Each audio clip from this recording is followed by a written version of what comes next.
Hello, everyone, and peace of Christ to all of you. I hope the voice coming good and clear. We pray to the Lord that today is going to be a blessing day for all of us to keep us safe. Christian, Muslims, Hindus, Buddhas, all of human being, they are the children of God, and God, He loved them and He want to save them. The problem is that a human being, he is very greedy. He don't want to be saved. Human being sometimes is the same as like someone. He is from the fire department. He come to your house. He knock at your home. He say, please leave the house. It's going to cut in fire. You say, no, I don't believe you. I'm not going to go. Don't worry about me. Just go. And then the fire come.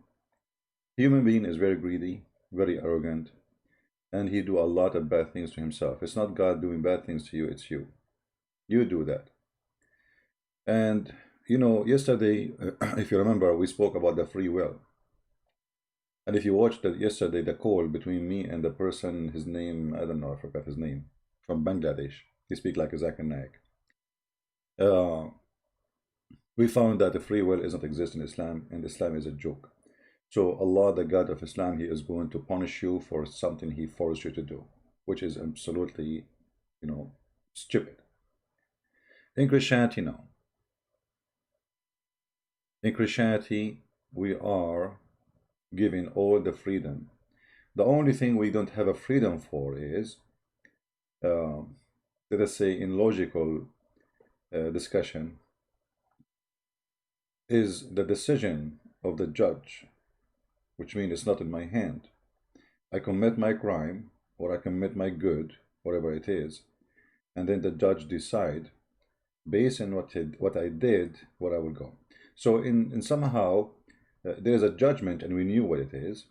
This is we cannot change, but we can change where to go. So free will is preserved and given to everybody.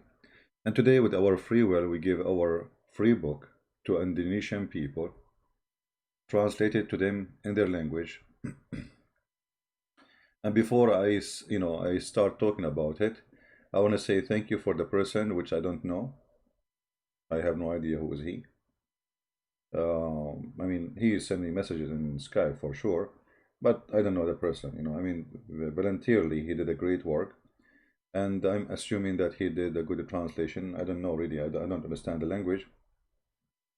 But you people who speak the two languages and you have the two books can tell me. So I want to say thank you for doing this great work. And I think, already many of you have the other translation, which is Quran and Science, for free too. So now Indonesian people, they have two copies. One of the Quran and Science, and the other one is Deception of Allah, and both of them for free. Now, why it's important to have it for free?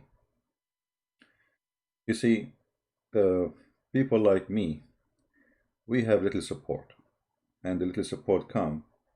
I'm very grateful from the Lord for whatever I have. So we need really more money, but isn't it saving hundreds of millions who they are poor?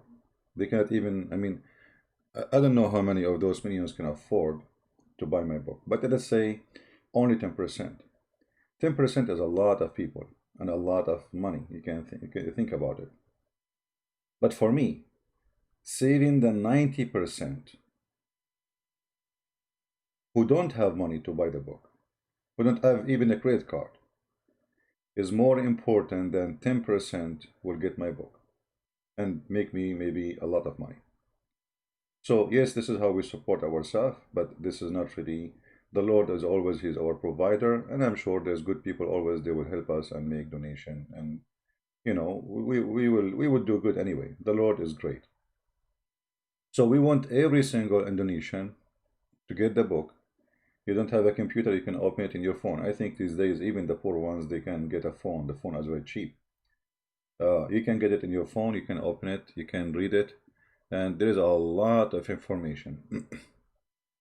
Actually, when I wrote my book, there is a person who I know. He is a very, very high knowledgeable person in Islam. And for long, supposedly, He looked at me that's I am learning, you know.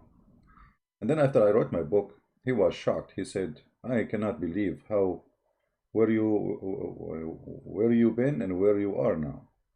This is amazing because the book contains a lot of information. It's impossible for somebody, even those who speak Arabic, to find them. And so imagine if what about the person who don't speak at all the language of Arabic? And for sure, the Arabic language is crucial in this case because Islam is as a religion is an Arab religion. Whatever they try to say to you, Islam is for everybody. It's a lie. You know, Islam is made by the Arab for the Arab. Even the Quran confirmed that. It says Allah, He sent the Quran for the city of Mecca and what is around it as Arabic book. And if you remember, just a few days ago, a person, his name is Yasser Qadri, from, I think he's from Pakistan originally. He said that there is a big problem with something called huruf, which is supposedly Quran sent in many reading. And the Muslim, they say, oh, it's different in the letter here, letter there, doesn't make any difference. And for sure, this is a stupid answer to say. This is only come from someone is naive, or speaking to the naive and fooling the naive so he can relax them. Like relax, you know, give you drugs. Let me give you drugs. You see, if the Quran reading is different by letter, then there is no need for Muhammad to say what he said. Look like Muslims do not even know. This is why Yasser Qadri, when he said what he said, every Muslim starts spitting at him, accusing him to be working for Christians, and they accuse him to be a Jew, and he worked for the Mossad. Yesterday he was a sheikh, today he is a shaky. Why? Because he shares some of the truth, not all of it. This guy is a big fat liar anyway. But if you see what Muhammad said, you will notice that the reading is not just letters. Just use little brain, the little brain God He gave you. Our brain is very little, you know. But being little doesn't mean that you have to be stupid. Muhammad, he keeps saying that my people cannot handle it to read the Quran in one reading, which means Islam cannot exist if we have only one recitation. You need to ask yourself here, so is it about a letter reading? My people would not be able to do it. Right now, you Muslims, you are able to read one reading. You have no problem. So is Muhammad lying? So either you have to accept that Muhammad here is lying, or you accept that Muhammad is saying the truth. And what is the truth? My people would not be able to do it. This is after what? This is after giving him the second Quran, third Quran, fourth Quran, fifth Quran, sixth Quran. So seventh Quran is what make people be able to be Muslims, not one. Who said that? Muhammad. So obviously this is not like a differentiation between here I say the letter meme, there I say the letter ain. This is not a letters. Obviously it's totally different Quran. And the proof of that, even Uthman, when he collected the Quran, which is whatever left of it actually, not the Quran, he burned all the other Quran. So if they are the same, why he burned them? Obviously there's a huge difference between them. Like imagine now I get my book and then I decide to burn my book. Right? Well, if it's the same, why I want to burn it? You know what I mean? If it's the same, why I want to burn it? And if the Quran came in many reading, why you want to burn the reading which Allah He gave you anyway? So if every one of them, he wrote the Quran in the reading according to Muhammad, how he gave it to them, well, still they are legitimate. Uthman, he burned them. Why? Because obviously this is not about reading. Those are totally different Quran. And Muhammad, because he's a fraud, he cannot repeat the same verse twice correctly. So he come with this joke that Allah, He sent me 7 Quran. You know, ask yourself, okay, why Allah want to send the Quran in Arabic? And the people who speak Arabic very well, the Arab, they are the Bedouin. Those people, they are not capable of doing it. Doing what? And those are the Arab. So how a guy who live in Indonesia, he have no idea what Arabic is, he is capable to be a Muslim. You know what I mean? Do you understand what I'm saying? How a person from Indonesia or from Pakistan or from China, he is capable of being a Muslim today. That means there is none of them is a capable to be a Muslim today. It's a lie. Muhammad, he insists we need 7 Qur'ans. If the Arab cannot do it, you can do it. Like the guy yesterday, supposedly he was reading for me in Arabic. I was dying from his Arabic. Well, this is not Arabic. You know, they open the Quran pages here, as I showed you before, and they go to like resembling Arabic. You know, they do resemble Arabic sound. They don't know Arabic really.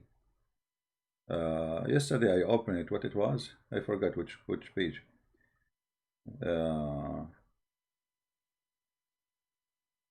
Yeah, anyway, it's here somewhere, like, you know, where they're making the sound of the Arab or reading Arabic, but it is not Arabic, you know. Let's see.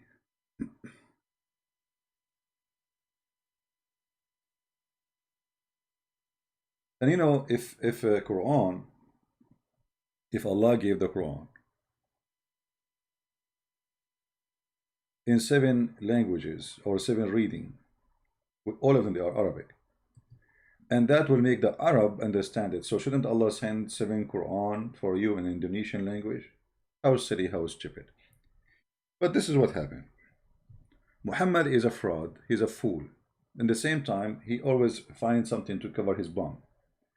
So he said, as an excuse for the garbage he come with, none of our revelation, supposedly Allah gave him this, none of our revelation do we abrogate or cause to be forgotten. So Muhammad here, he says, okay, Allah, he caused me to forget Quran. What I will do? We have a solution, don't worry. Okay, what is the solution? But we are going to make something better or similar. Here you notice the stupidity of this phrase. Because Allah saying he will make Quran better than the Quran of Allah. And Allah will cause you to forget the Quran, so he will give you something similar. Look, it's like saying this. I will make you forget the following sentence. Muhammad is a fool. And then Allah, he gave you something similar. Fool is Muhammad. So what the difference between them? So why you cause him to forget the first one, and now you are giving him something similar? And to make it more horrible, he said something better or similar. What kind of God he says such a statement about his own words? Because how God he write words better than his words? Did he, like when he wrote the Quran first time, he was not concentrating?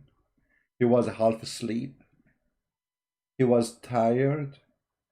Maybe he had corona? What do you mean you are going to write Quran better than the Quran? So Muhammad here is trying to find an excuse. And the excuse simply that, okay, you know, I do poo-poo, okay, my poo-poo is all over, and don't worry, Allah will cover my poo-poo. And the Muslim, they say that the Quran is preserved. When Muhammad himself, he forgot the Quran. Muhammad himself, he forgot the Quran.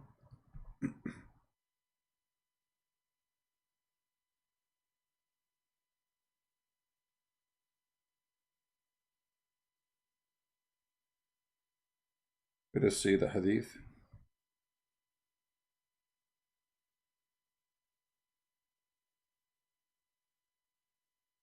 And here you find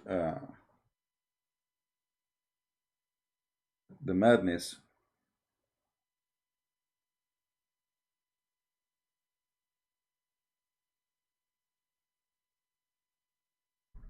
Look at this. Look at this stupidity. I want you to serve this verse here. This hadith. The Prophet said, why does any one of the people say, I have forgotten such and such verse of the Quran? He, in fact, caused by Allah to forget it. Unbelievable. Did we lose connection? I hope not. Okay, my connection is up and down, so I hope it will be fine soon. Yeah. Guys, is my voice coming? So as you see here, Muhammad saying, if any of you forget the Quran, don't say I forgot the Quran. Allah caused you to forget the Quran. Now question, why Allah will cause a believer to forget the Quran? Is that a game? Isn't this stupid? It's like saying Jesus make me forget his command. I mean, so he gave me a command, and then he make me forget the command. What is that? Are we talking about a God? He is coming from a 6 years old school. So Allah is the one who caused the Muhammadan to forget the Quran.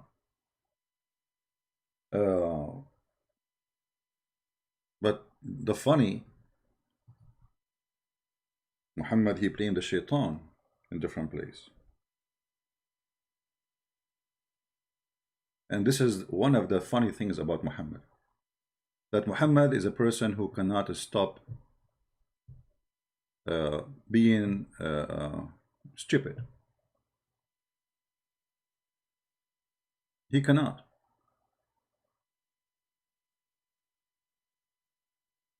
Is it the shaitan who make you forget, or it is Allah who make you forget? Here it says it's Allah. In different place, it is the shaitan. Let me show you some example.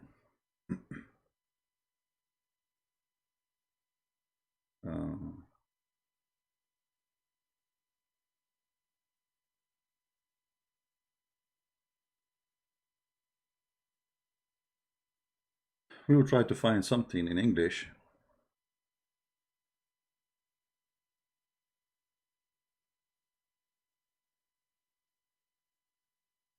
Actually, let us go to the Quran first, because they cannot say the Quran is not accepted. You know them. They look for any excuse. The Quran full of verses saying that the one who forgets things about Allah is shaitan. As an example, chapter 6, verse number 68. You know, the chapter 12, verse number 42.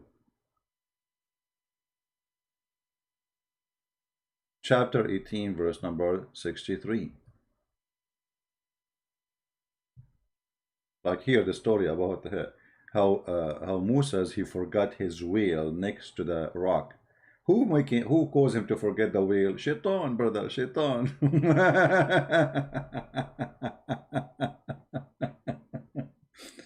You know, Muhammad, he have one of things funny about him. He blame anything either in shaitan or in the Jews. So at least now he is not saying the Jews. Because why? Because the guy he's talking about is a Jew. That would be funny if he blamed Moses that he forgot the whale because of a Jew, when Moses himself is a Jew. So who is the one who caused me to forget my wheel? It's not a fish, it's a whale. Shaitan, brother. Shaitan. Okay, who is the one who caused you to forget Quran? Allah, brother. Okay, hold on. Shaitan caused you to forget the silly stuff, and he will not make you forget the Quran. So how people commit sin? Because they remember the Quran very well? In fact, no. The Quran confirmed that shaitan make you do that. And that's why we say Muhammad is a fraud. He cannot repeat. He don't remember what he said yesterday.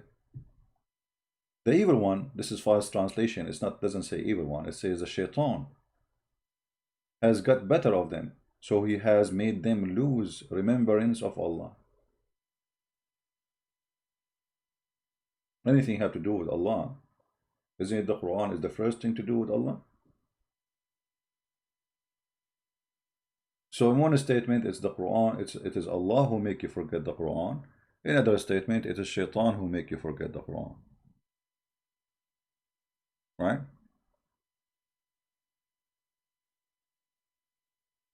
But you know, for us, actually, as a Christians, we are lucky that Muhammad is a fool.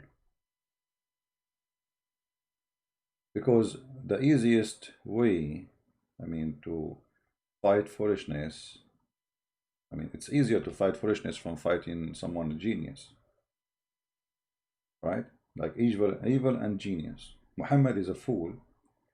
And the problem is, many people do not understand that Muslims who you speak to do today, they are selling out Islam. They are not telling you what Islam is, which means the problem is that Islam is not based on honesty. Every Muslim, he can give you his own opinion just to deceive you, and his opinion is not a true opinion. It's an opinion to present to you, which means it's a sell out. It's a presentation of a car have no engine, but he says to you it's running fine, just don't turn the engine, okay? First you buy the car and then you can try it, and then after you join Islam they say to you, oh, now you cannot leave, we will kill you if you leave. There's a sheikh in the TV, actually it's in memory TV, the program, the video, where the guy, he said, he's proud about a Muslim. He said he have a Jewish friend, not friend, I mean neighbor. He keeps saying to him, why don't convert to Islam? Why don't convert to Islam? And I'm sure this story is fabrication, by the way, because nobody fabricates stories as Muslims. Unbelievable. They are good in that. And I'm talking about Muslims who speak about religion. So he said, he keeps saying to his neighbor, convert to Islam, convert to Islam. The Jew, because as usual, they want to make the Jews are bad. You know, the Jew, he said, well, I do smoke and I do drink. So supposedly they are Jews, they are bad, my friend. They smoke and drink. The Muslims don't smoke and drink. The Muslims only, they sell drugs and cocaine and heroin only. Taliban, Pakistan, Hezbollah, you know. We don't do smoking, brother. We don't smoke, we smoke hashish. We don't smoke no cigarette. Haram, haram, haram. So he said to him, I smoke and I drink. The Muslim guy, he said to him, who said to you you cannot smoke and drink? The guy, the Jewish guy, he said to him, really? I can? He said, yeah, sure, you can. Say shahada, man. Say shahada. So the guy, he said shahada. He converted to Islam. After he converted to Islam, the Muslim guy, he said to him, according to the TV station, Sheikh, he said, okay, now, listen. Now you said shahada, you cannot drink and you cannot smoke no more. The guy, he said to him, you told me you can drink and smoke. Who told you you cannot? He said to him, yes, I told you that before you convert to Islam.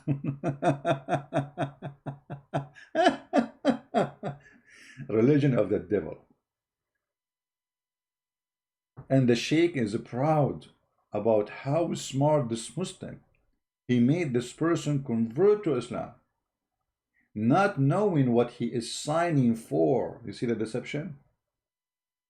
So when you speak to Muslims, those who they claim to do da'wah, which is mean like to invite you to convert to Islam, because today they cannot force you to convert to Islam by the sword. If they could, they would do it, trust me. Like what they did in Iraq, in Syria. You know, in Iraq, the Shia, they sent letters to the Christians in Iraq saying you have 3 days, either you convert or you pay jizya. The Sunni did the same to the Christians in Iraq. Either you pay jizya or you convert. The same in Syria. So when they have upper-handed power, they can do it and they will force it on you. But because majority now, they cannot. So what is the solution? The solution is a fraud, is to fool you, is to lie to you. Right? So we have to be smart, we have to be careful, and you know, this is why you see when I speak to a Muslim, he don't answer. He will never answer. Yesterday I asked a question, how many times? For almost half hour. Today I said to the guy from Bangladesh, today I open my computer, I went live on air. I am exposing Muhammad, calling him a fraud. Is it me who decide to do that by my free will, or Allah forced me? He will not answer. You remember? Do you remember yesterday? The video from yesterday, it's, you know, guys, you have short memory. Did Allah make you forget? Brother, did Allah make you forget? He caused you to forget what happened yesterday? So why you don't want to answer? Because the answer is embarrassing. The answer, yes, Allah caused me, Allah forced me to open my computer, go live on air, say what I say about Muhammad, and which make it Islam a stupid religion. So you will send me to hell because you made me go live on air, expose Muhammad, spank Muhammad, and then you will punish me for saying what you forced me to say. Have you ever heard of a stupidity more than this? And this is why the guy he was refusing to answer the question. For a very simple question is enough to destroy all their cult. Let me see if I can play a little part of it. Actually, I'm not planning to go long, but as you know, I love really staying with you and sharing some education because my voice is tired.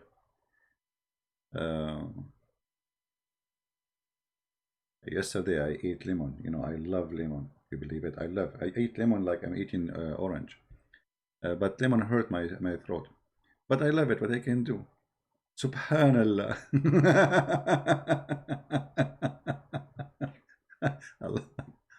All right. Yeah, let us go there.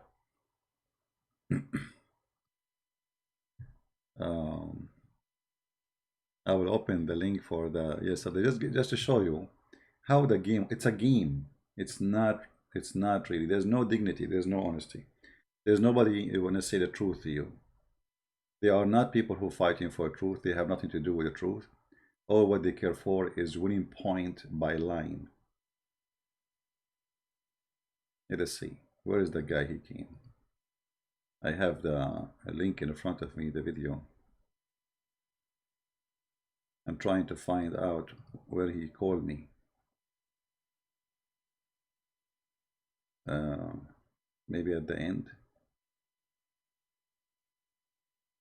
Here.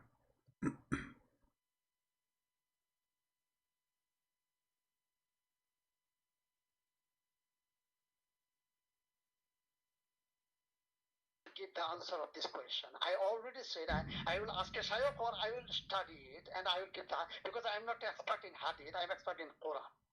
So a child who commit no sin, yet he will go to hell. Why? Because Allah decided to him before he was created, like Adam, 40 years before he created him, where he will be. So Islam is a stupid cult. It doesn't matter if you commit sin or not. It doesn't matter if you pray or not. You will go to hell if Allah decides to do so. My dear, yeah, to be honest, my dear brother, I have got the point.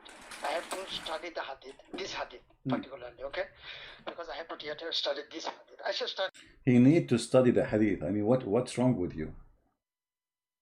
You see, when you show them, like it's like you go in the stage and you are going to play boxing, and now he got a hit in his two eyes, and one in the head, and one in the nuts.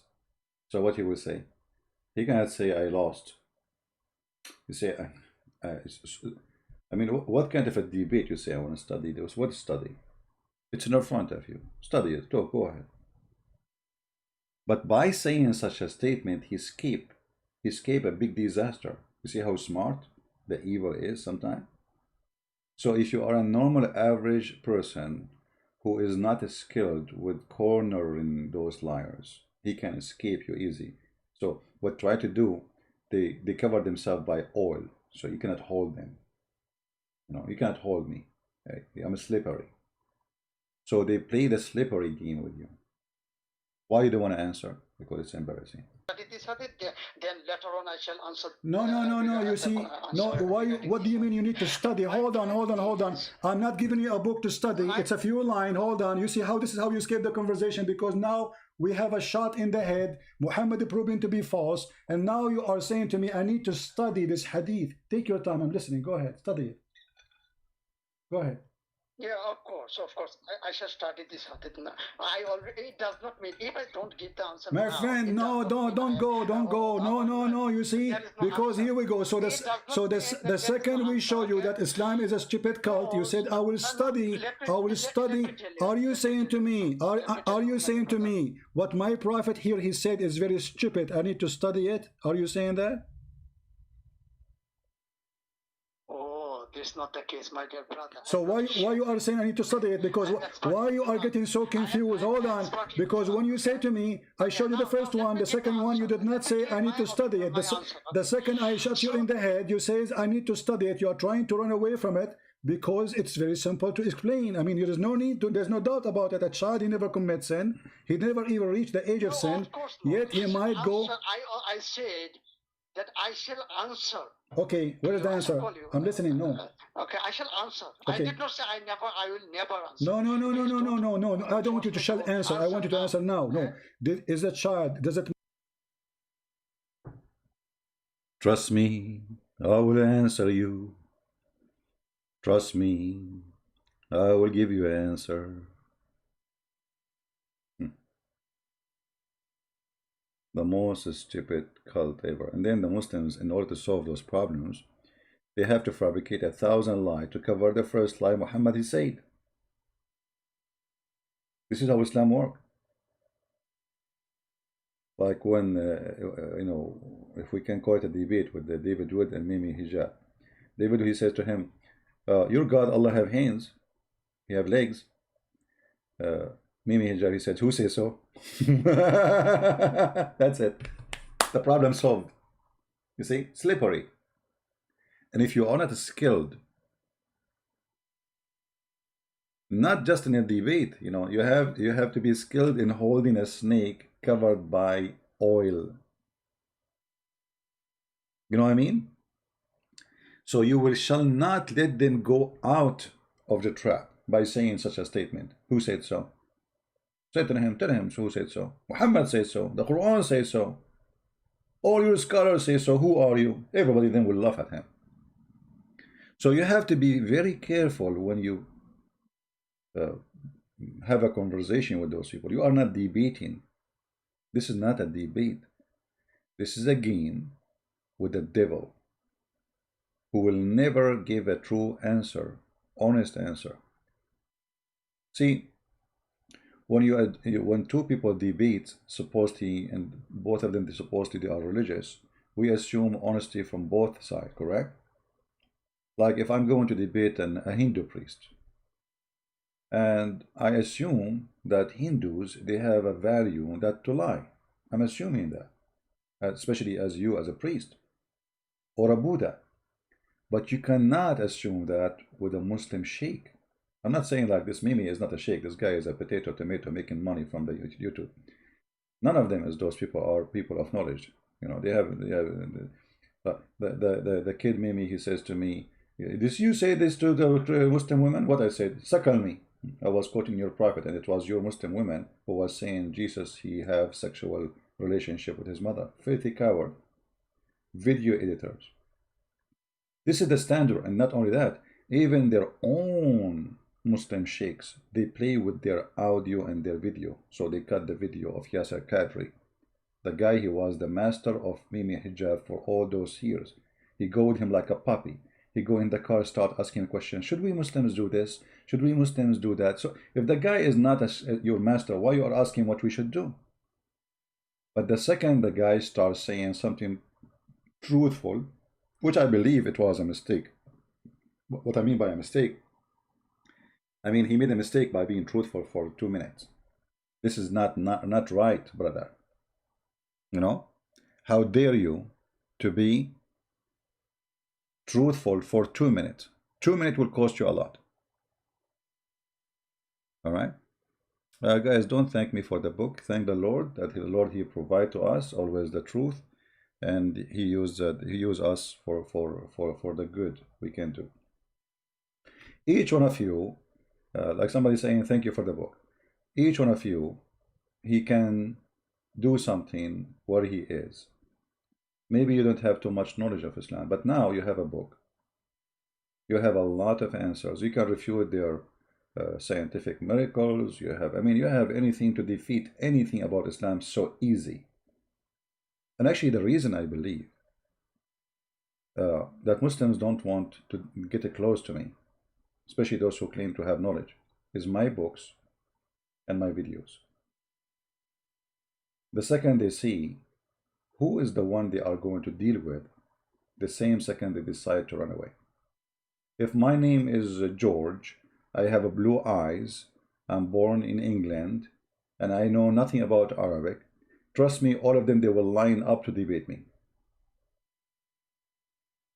As simple as that.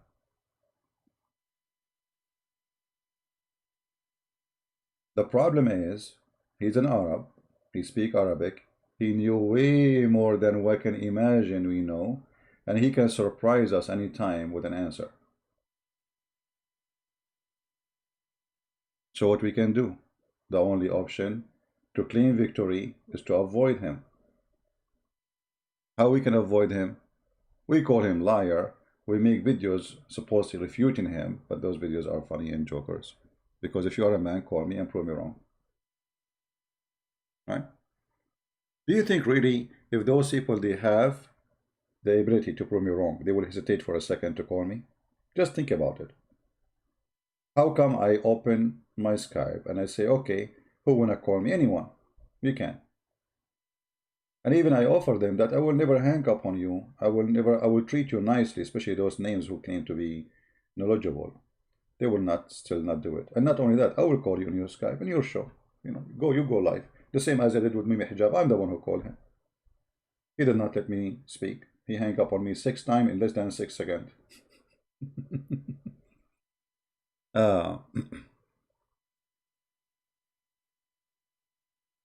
Dr. Yasser Kadri and other scholars must step down, resign. First, my friend, Yasser Kadri is not a scholar. None of them is a scholar. They are jokers. They are pretenders. You see, a scholar, look like these days a scholar is anyone. He's holding an iPad in his hand. No. None of those people is a scholar. They are just in the business of Islam. And having a PhD, once I decide to, somebody told me, why you don't do PhD? I said, why? He said, at least, it's like a title, the PhD in Islam. So I said, no, not a bad idea. So they gave me a name of a university. It's a friend, I'm a person actually from YouTube. They gave me a name of a Christian university, and they transferred me to the one is in charge of this department. And then I spoke to him. He said, to be honest with you, I do not know much. This is the guy who will be supervising me. This is the one who will give me the degree. He says, to be honest, I do not know much about Islam. I always listen to someone in YouTube. And by the way, he have like your voice. He did not know that I'm a Christian prince. So the guy wanna give me the PhD, he watched my videos to learn from me. As he said, by the way, he have like your accent and even your voice, like very close actually. We're speaking over the phone. I said, okay, so you listen to him and you learn about Islam from him? He said, yeah. And is that you? I said, okay, you know what, I will think about it. I did not answer him. I will think about it and I will call you later. We will see. All right. So, the guy want to give me PhD is the one who listened to my videos to learn from me. It's a paper. All of those, they got their PhD from Toronto, from Canada, from USA, by people who do not know much about Islam anyway. Anyway, PhD have nothing to do with knowledge. Knowledge is something you can earn. It's not a degree. Actually, I noticed that people who have degrees, they are very short of knowledge, because usually a degree is focusing in something very specific. And degree is about you memorizing, especially when it's come to something have nothing to do with philosophy. Like philosophy is something you have to think. You have to be a deep thinker, like logical, etc. But when it comes to religion or history, it's about memorizing things and go to the exam, write down what is written in the textbook, and you pass. That's it. That doesn't mean you have knowledge.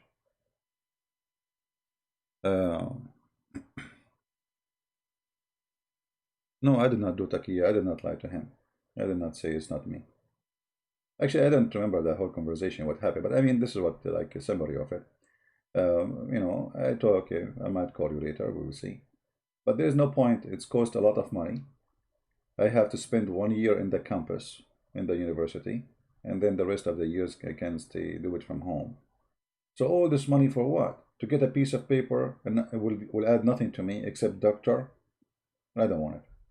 No.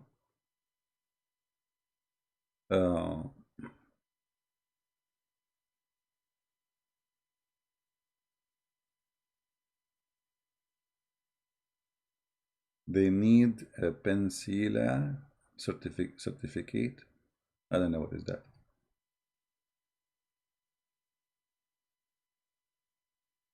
Are you a PhD in Sharia? No, I don't have a PhD. I got my degree in Islamic law, civil law. I have a master degree, but my master have nothing to do with the stupidity of Islam. And I am not seeking a PhD degree because that will not add anything to me. Right?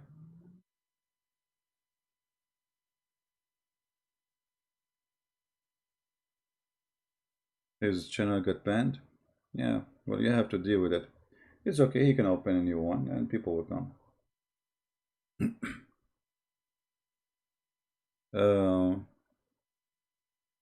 Anyway,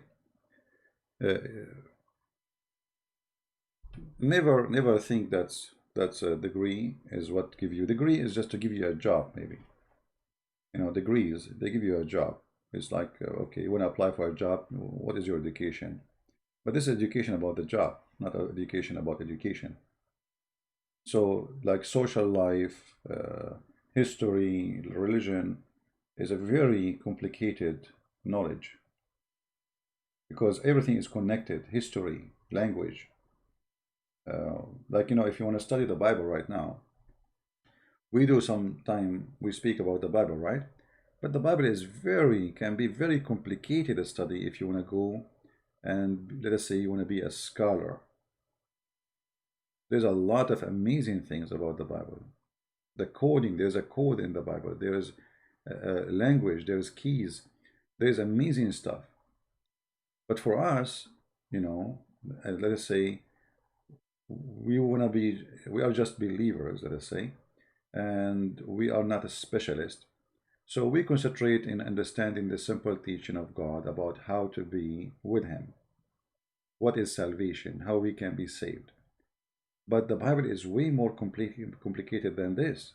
You see, obviously the Bible, when it's given to us, it was not meant to be just a book. It meant to be a message. Even names in the Bible, they are not names. Like if you go right now, I'm not going to tell you the answer. Search right now, you will be surprised. What the meaning of Moses? You will be surprised. It's about what happened to Moses. What the meaning of the name Abraham? You will be surprised.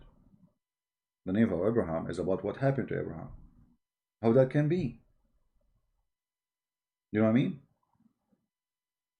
I mean, how I can be named and my name fit perfectly with my story. You know what I mean? So there's a high authority involved in giving this book. So when we say Abraham, and the Muslim, they stole the name Abraham, but they don't know what Abraham means. Sometimes they call him Ibrahim. You know, the Quran sometimes have many reading for Ibrahim and you know, like Abraham or Ibrahim. It's the one who crossed to the other side, you know, Abraham, the one who crossed the river, the other side. So how the name was given to Abraham and why the name fit with his story? Obviously, high authority, God, is involved in this. Same when we see, when a Muslim, he says to us the name of the Messiah. His name is Al-Masih in Arabic. Okay. What Al-Masih mean? You will not believe it. The answers Muslims they give you. Every one of them, he start guessing because they don't know what this means. What Al-Masih mean? To the point, one of the opinion, they say that the Messiah, his name is Al-Masih because he have a flat feet. You know what I mean? It's amazing, stupid garbage. The flat feet. The Quran says, as an example, the word Israel. You ask the Muslims, what Israel mean? They don't know. Okay, what Adam mean? They don't know. What Eve mean? They don't know. But if you search, you will be amazed. All those are not names. None of those are names, actually. None of those are names.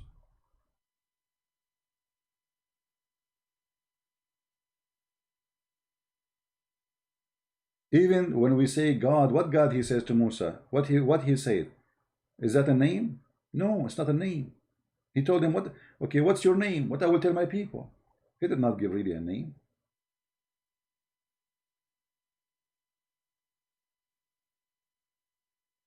So when we go in the Quran and we read the Quran, we will find a lot of stupidity. The Muslims, they try to make stupidity look smart. So they say they have a science. If you go right now and search in Google, Prophet Google, peace upon him, you will find tons of videos made by Muhammadan about science in the Quran. But not even one of them is true. And you know what? Even though I'm not planning to stay for long, if there's any Muslim want to call me and show me something scientific in the Quran discovered to be true, it's not a fraud. If there's any Muslim in the chat willing to call me, just to show you how powerful the fraud, how easy to expose it. Any Muslim, I did not open my Skype yet.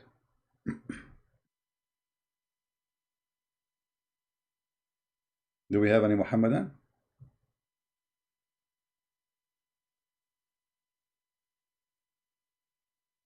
Any Muhammadan? Look at this. I just opened search a page in a search in Google. I found this.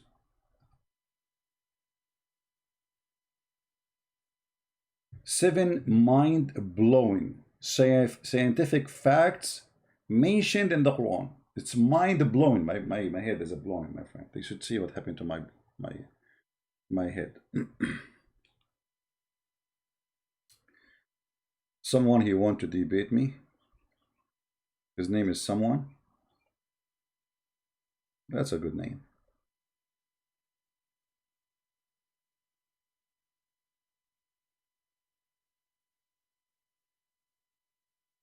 Okay, let us log in Skype. Even though I'm not planning really to stay long, I have many things to do. But we give it a chance.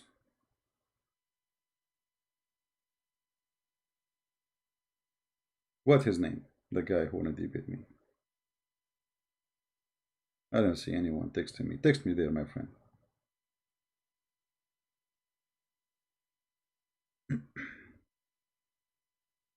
So 7 mind-blowing in the Quran. Okay.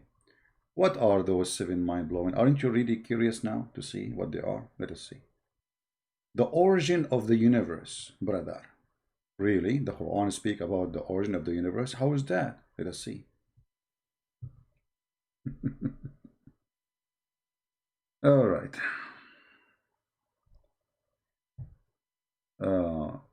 We are familiar with the biblical account of a creation. God created the world in 6 days and rested in the 7th. He assigned Adam, the first man, to rule over his earthly creation. While most of the account, this is accepted within Islam, the Quran one step farther and detail the creation of universe itself. Let us see. Then he turned to the heaven when it was smoke and said into it and to the earth, come both you willingly or not willingly. Here you notice yourself, why they cut that? I mean, why you don't show us that what happened? Why you quote the verse right away? What about read the before it and after it? Because we need to understand what happened. The reason they will not do that, because that will show you that Allah is stupid. Let us go. Actually, the verse alone by itself here is this disaster. According to this verse, the earth was created before the heaven. The heaven was still a smoke. Even the verse here says that translation. Do you see it? So the stupid who is making a mind-blowing discovery, he is so stupid to the point he did not notice that the Quran is saying that the earth is created first. There's no space. The heaven was a smoke. Now, if we go to chapter 41, verse number 11, let us laugh together. Just to show you how easy, I mean, it's a joke. You know, we are just having fun. This is a chapter 41. And don't forget to mention that chapter 41 is totally the opposite in order of a creation with the chapter number 79, proving again that Muhammad is a fraud. Read carefully. This is a chapter 41, and this is why they did not quote for us the verses before it. I mean, what you will lose? You quote for us this verse, and you did not quote to us the verse before it. Why? Because it's embarrassing. So, say it is Allah. Actually, let us see the translation here. This is Yusuf Ali. It's a stupid translation as usual. He used weird language and stupid stuff. Okay. Say Muhammad, SAW. SAW is like short wave, you know, because Muhammad, his wave can go anywhere. It's a microwave. Do you verily disbelieve in him who created the earth in 2 days? The earth created in 2 days? Are you sure? Okay. And set up rivers in worship to him. Okay, and then he says, and then he placed therein on earth mountain. The earth was without mountain.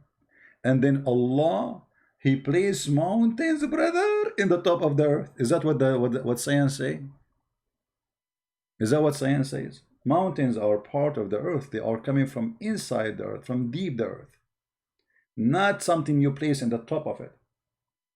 And why he put it there? So earth will not shake. Because Muhammad, he imagined the earth as a flat carpet, and you put some rocks on it. So, you know.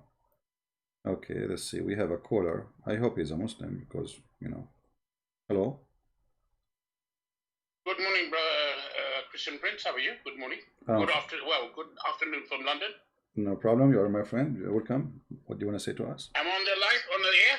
Yes, we are live on air. Are you a Muslim, my friend? I'm not Muslim, brother. I'm a Christian. I'm an ex-Sikh. You are ex-Sikh? Oh, okay. Yes, you debated my young friend yesterday, Mr. Sanwa. We debate with him regularly anyway. So just wanted to say thank you. You've done a very good job and wonderful job you're doing anyway for everyone. This guy, he live in London? From Bangladesh yesterday. You debated with him in Bangladesh yesterday. Do he go to Speaker Corner? No, he doesn't go to Speaker Corner. I got friends in Speaker's Corner. Brother Kane, Builder Bob, you know Bob the Builder? Mm-hmm. Yeah, good guy. Brother Kane, Sister Hatum is there as well.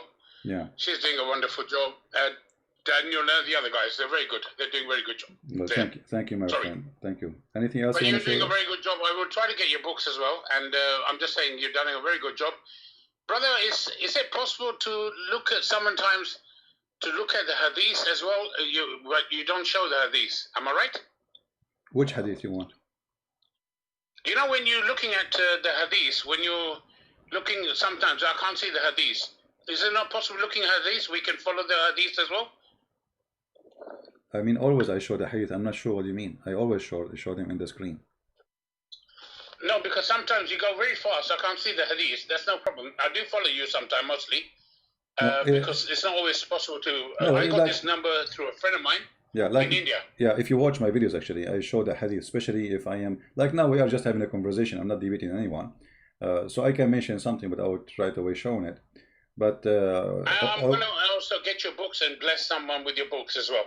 All right, my friend. So if I can get that I'll go on your website. I don't know which website to go on to get your books. Just go to Amazon. Order them on, you can go to Amazon. Can you send me on my just go to Amazon. Type Christian Prince. You will find my books in many languages. Okay, I will get them to bless some people as well. Yeah. All right, my friend. Thank you very much for your call. Thank you very much. Thank you very much. You're doing a keep up the very good work, please. Thank you. God bless you. God bless you, sir. Thank you. Thank you. All right.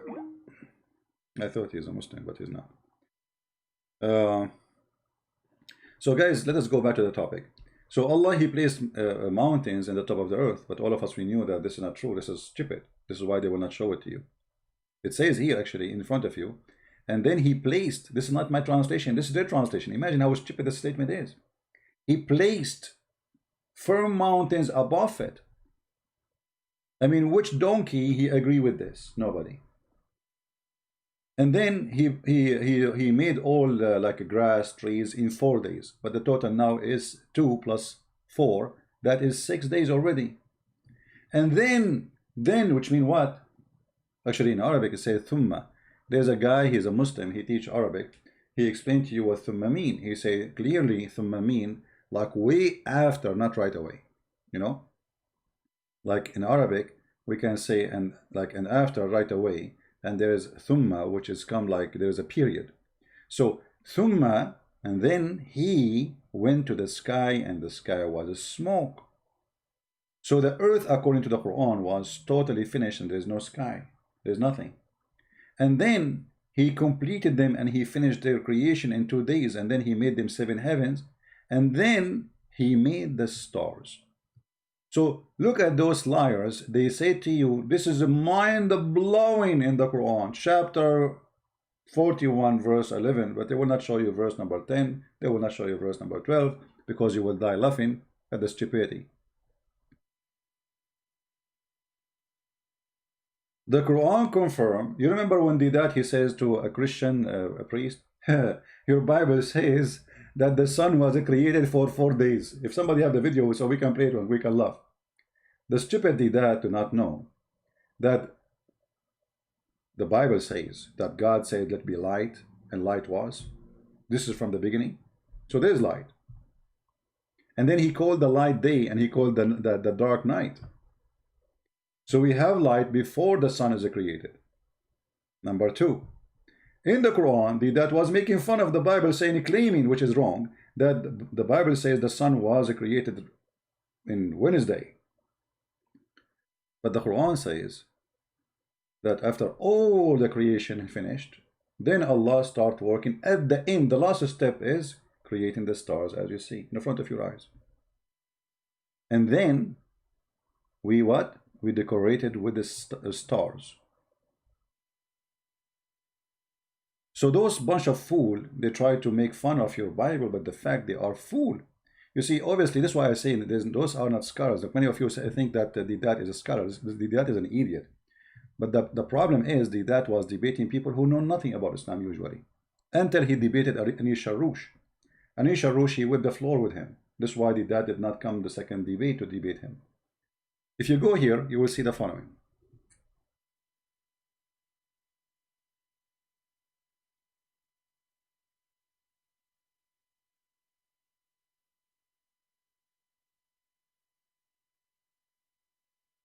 So when the dad in the stage was saying, so the sun was created Wednesday,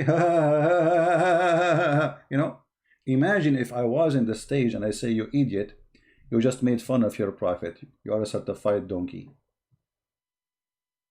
This is Muhammad talking, saying, Allah the Exalted, the Glorious, created the clay on Saturday, created the mountains on Sunday, created the trees on Monday, created the things entirely in labor on Tuesday, and created the light in Wednesday. Do you see it? That was making fun of Christians. So what was the problem here? The problem that we Christians, we did not educate ourselves before we debate a religion. I mean, how you want to debate a religion? You don't know anything about it. You know what I mean? That is showing you some arrogance of some Christians who don't want to go and debate without knowing what they are debating. Hello? Yes, my friend, go ahead. Christian, but I will have in 2 hours a debate with a Muslim. Yeah. And he's a friend of mine, and I bought your books, Deception of Allah, Volume 1, and I have read it, and at the page 51, there is the story about Muhammad ordered Abu Bakr, Umar, and Ali to kill the young believer in the mosque. And I think the number of the hadith is wrong, because at the page 51 there is it's not wrong, because people are, they are, this is what we are talking about. People do not know what they are talking about, and yet they think they are talking about something. You see, when I say, what is the reference they're saying? Sahih al-Bukhari. Yeah, but this is quoted from different book, quoting Sahih al-Bukhari. So that you will see the numbers have nothing to do with Sahih al-Bukhari itself. So if you are knowledgeable, you will know. Actually, I made videos about it. Search them in the internet, and you will find all the reference about those. All right? Yeah. Okay. So first of all, the story exists. The story is true. And when we quote from, when we say, like as an example, a sheikh, he is saying, there's books written about Sahih al-Bukhari. Do you understand? So, and they are talking about a story mentioned in Sahih al-Bukhari. So the hadith reported there, you know, maybe like when we did the translation, we should add more information and details. However, I did add those information in my videos explaining those hadith, and they are true and they are there, and no Muslim can deny them. Okay. What should I type in to find the story? Killing on innocent, Muhammad killing on innocent. I will try to search it for you. Just give me a second. Let me see if I can find myself. Thank you. Actually, I made a video for Amir because the Muslims, they were arguing with him about this too. So you can see the videos of Amir. You know Amir? Yeah. Okay. You know. But somebody just told me Amir page is banned. I don't know.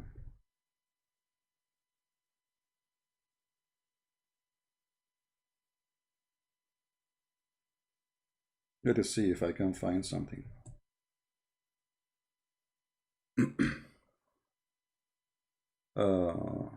Here we go. You see, I just searched for in YouTube. You can do the same, my friend. Muhammad, okay. Muhammad ordering. Search for the. So you can see it on the screen. Muhammad order the killing of innocent of a good Muslim, Christian prince. You see, this is not my channel. Those are people who download my videos. All right. Okay. Yeah. So you can go and watch this video and, you know, see the reference. All right. Okay. Now I see it. Here different. Here there's different title, but I think it's the same. Yeah, but maybe here this is a long one. This one is a short one. Is easier. Search for it, you will find it. You know. So just to not to repeat the same thing over. You know. The Muslims always they try to argue. Like the same happened. We have a guy. His name is Fifi. Guys, you remember Fifi? Fifi, yes. The sister of Mimi. Yes. So he said the introduction of Christian Prince book nowhere can be found in Fathul in you know in the book in Fathul Bari. You know, I was quoting different book speaking about Fathul Bari. You see, but he's stupid. He's a dummy. So we went to Fathul Bari and we showed him the quotation. So when a Muslim scholar he quote something, a story mentioned, and he mentioned that Sahih al-Bukhari, he have examples of that. This is not my quotation. This is the Muslim quotation. I'm just presenting to you what Muslims they believe. You know. So in order to avoid, they say, oh, we cannot find it in Sahih Bukhari because they are arrogant and stupid. They do not know what they are talking about. This is not even there. It's not Sahih al-Bukhari. I'm quoting. It's a book speaking about Sahih al-Bukhari. You know, like here, if we go, let's see here, if we go in this video, give me a second.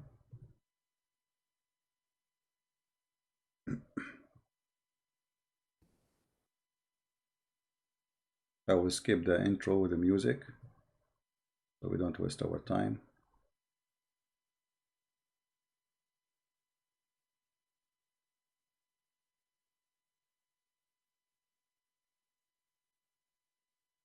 All right, here we go. This is advise you to go and listen from there. I will play a little bit of it because here I cannot share my my audio with you. You hang up and you can search. You can watch the video and you will see what this video is saying. All right. All right. All right. Take care, my friend. Thank you. Thank you. Thank you very much. God bless you. You're welcome.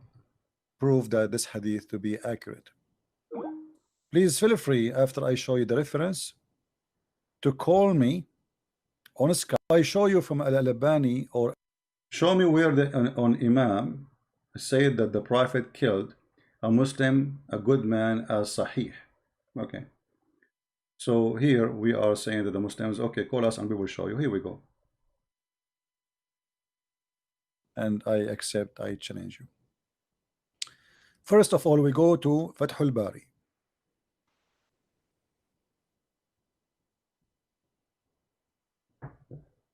You will see in Fathul Bari, it says the following. And this is about the story we mentioned about your prophet killing a man. He was doing nothing except he was praying and worshiping Allah. See, this is the book of Fathul Bari of the explanation of Sahih al-Bukhari.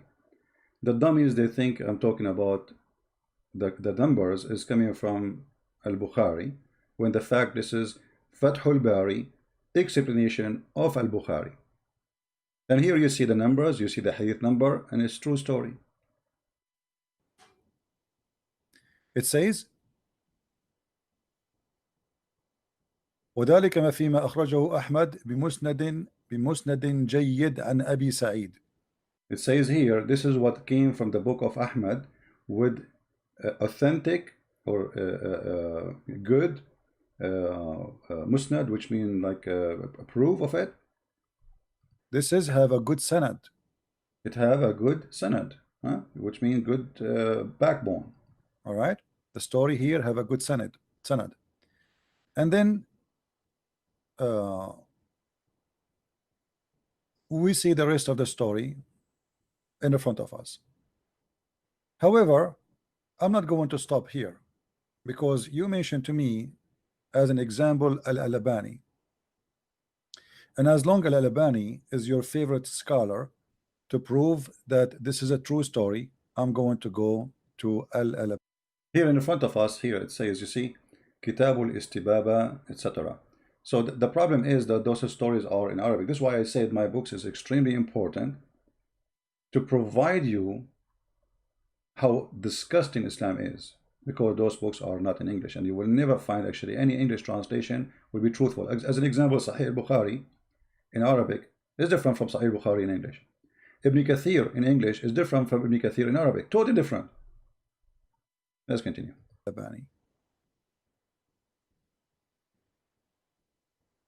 Bingo. This is Al-Albani.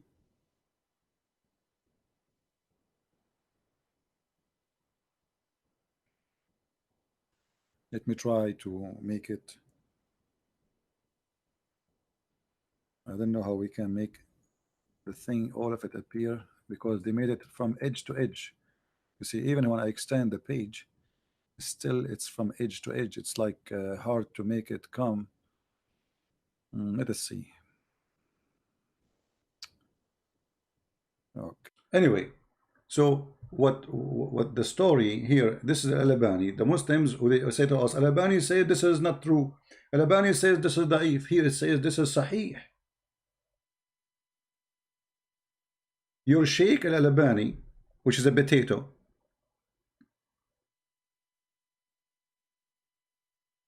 and this guy, by the way, he did, you know, like he did not die a long time ago. I mean, this is not but Muslim, he's a big shot for the Muslims, no problem. He says this is sahih. It's in front of your eyes. So the Muslim, they could not handle the truth that this is true. This is what it is. Muhammad is a fraud. He is a killer. He got jealous from a man. What the man did? Nothing. He's praying too much. How you kill a man for praying too much? Claiming that this guy is the devil, is evil. But the man, he did nothing. He is just worshipping Allah. He said Shahada. He believed in Muhammad. He prayed too much.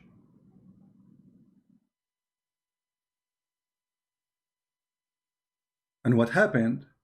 Muhammad came to his companion and he found him speaking about this man, how amazing he is. Obviously, Muhammad is evil. He found that this person causing a threat. People, they like him. Uh-oh, tomorrow he might claim to be a prophet like me. So what I will do? Let me kill him.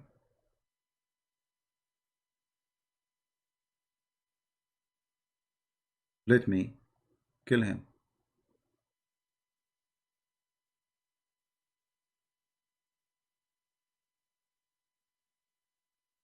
So when the Muslim, they say those hadith are not accepted, and here the funny, the Muslim, he says to me, he made a challenge, if you show me that this is sahih, I will leave Islam.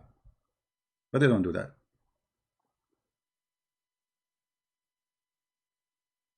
Somebody told them you cannot find this is not sahih.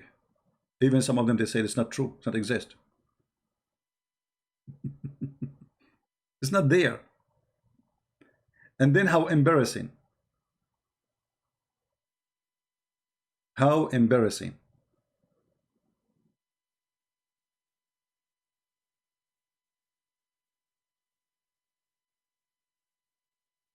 But you know, for me, when Muslims, they try to deny something, it's for my benefit.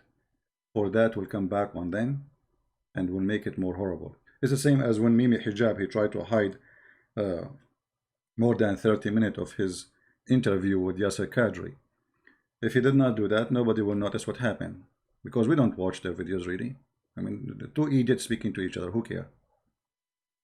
But when they start hiding it, people, they start getting curious to see what happened, why they are hiding it, what's wrong there, what this is. The Muslim, they start talking about it. How come the interview in the page of Mimi Hijab is something, and the interview in Yasser Qadri, why this part of the interview is gone? So people start looking for it, searching for it, reading it, watching it.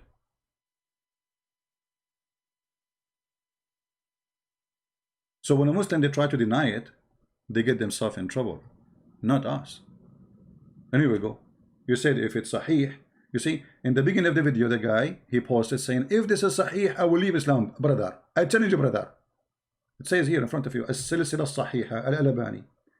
Al-Kitab, even the name of the book, the Sahih of Hadith. As-Silsila Sahiha. Who is the author? Muhammad Nasiruddin Al-Albani. What volume? Volume number 7. Page number, I think this is 657.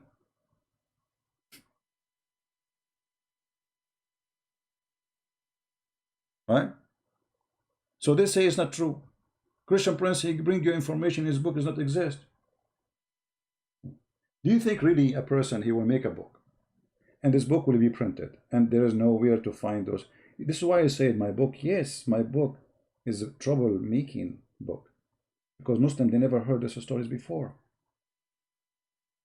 Those are not for a normal average person to know. So when the Muslim, they hear the story, they say, what? No way, the Prophet did that. That's impossible. But it's there. It's in front of you.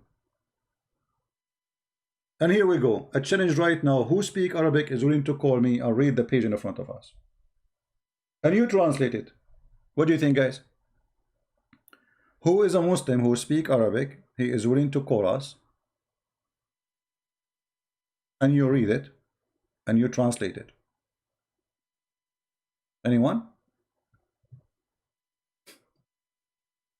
Anyone is proud about his prophet ordering the killing of innocent Muslim who did nothing? Just because he is jealous from him?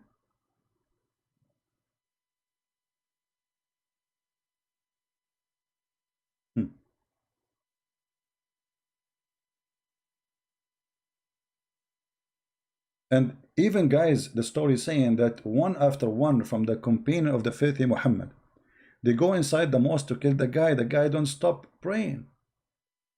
Ali, he went to kill him. He found him praying. Umar want to kill him. He found him praying. Abu Bakr want to kill him. He found him praying. The guy is praying. And this is why Muhammad want to kill him, because this guy is too much.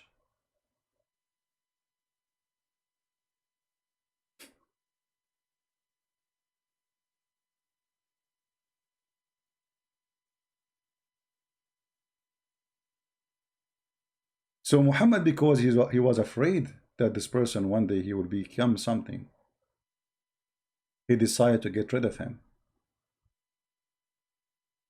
Otherwise, I challenge any Muslim to tell me what is the reason. What this guy did? Nothing. Claiming that he will be something bad. The funny, the Muslim, just yesterday, they said to us the Quran forbid us from killing someone innocent, which is absolutely a lie. for innocent in Islam is a person who is not a Muslim. But here we see Muhammad, even the Muslim, you want to kill him. Why? Because he's jealous.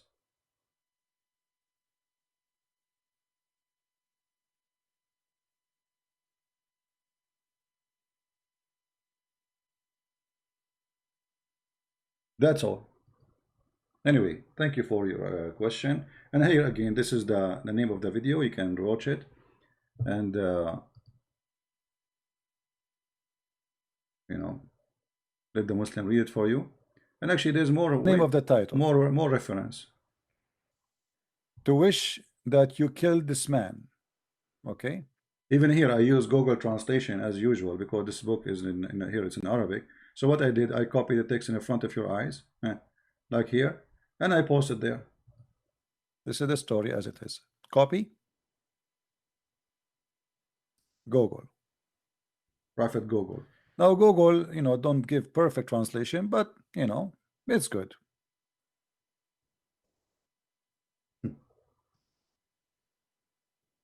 Anyway, this is the name of the title. Sahih. The title is Sahih. Even the top it says Sahih, right? You see the translation of the Google, it says Sahih, which means right, correct, authentic.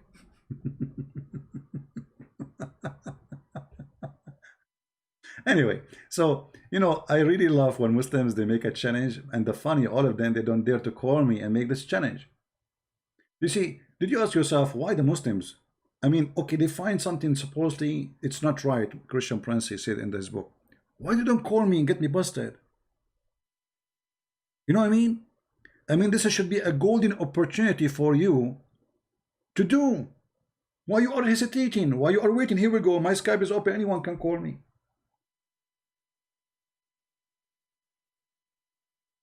Do you understand how bad their situation?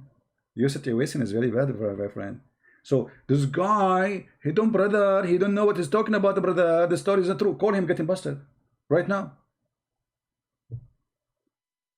They don't dare, because they knew I'm not lying. It's in front of you. They say it's weak. It says Sahih. In front of us, it says Sahih. So what do you mean weak?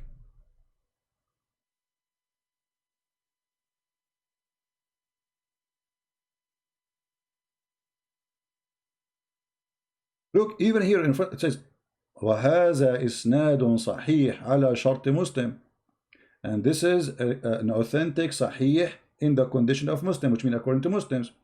وَقَالَ الْهَيْثَمِي, chapter 6, verse number 225. وَرَوَاهُ أَحْمَدْ وَالطَّبَرَانِي. It's mentioned by Imam Ahmad and Tabarani. وَرِجَالُ أَحْمَدْ رِجَالُ الصَّحِيحِ. And the men of Ahmad, they are Sahih, authentic. Anyway, look like we have no Muslims to call, so I'm going to log on of Skype, and thank you for the callers. There's only one reason stopping Muslims from calling me: those who claim to have knowledge that they knew they don't, and they cannot make it.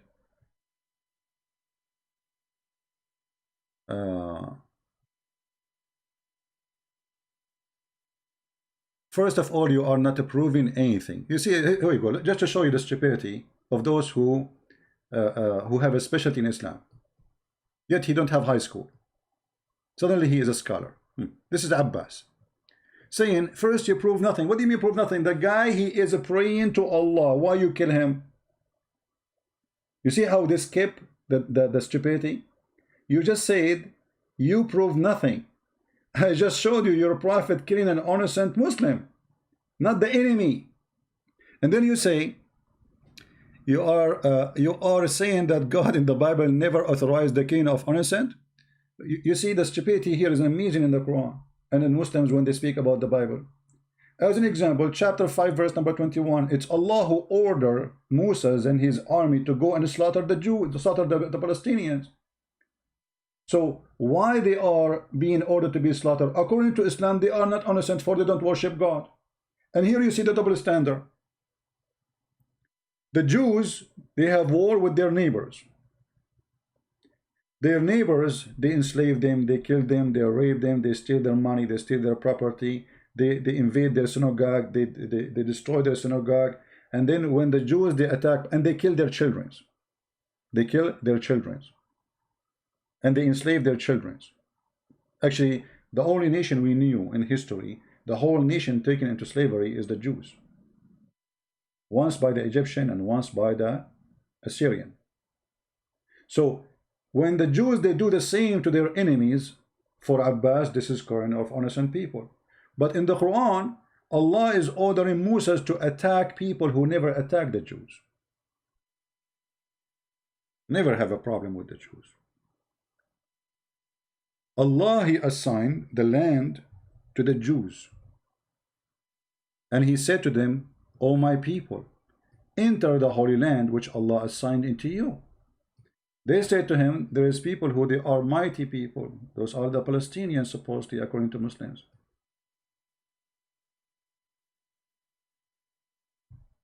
Allah told them, go and assault them. Okay, who is inside those walls, inside those towns? Children, women, old men, young men, all kind of people.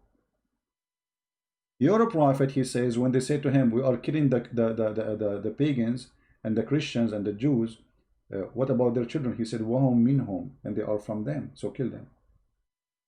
Even the Quran, in the story of Al-Khadr, authorized the killing of an innocent Muslim child who commit no sin.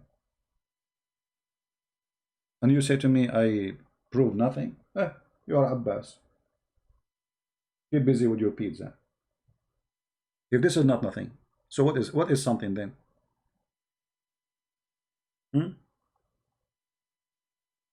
This is Allah. And not only that, when the Jews refused to slaughter the Palestinians, Allah, He made the Jews lost their way for 40 years. 40 years in the desert. Why? Because they did not slaughter the Palestinians. Read it carefully. Allah said, therefore, the land will be out of their reach for 40 years.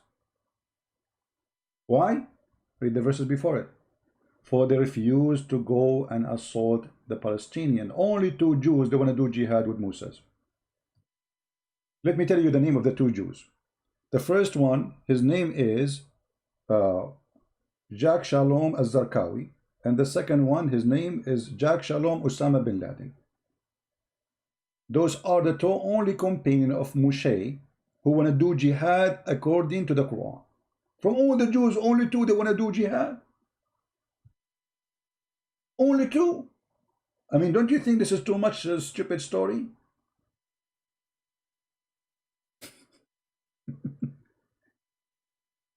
Only 2 want to do jihad, guys. Only 2. But among their Allah-fearing men were 2. Only 2. A guy who have a nation, he is a leader of a nation, an army. Only 2. What happened to the rest? They were wearing jeans, delivering pizza, making holes in it, going to the speaker corner, like Mimi Hijab, with the holes in his jeans, fashion.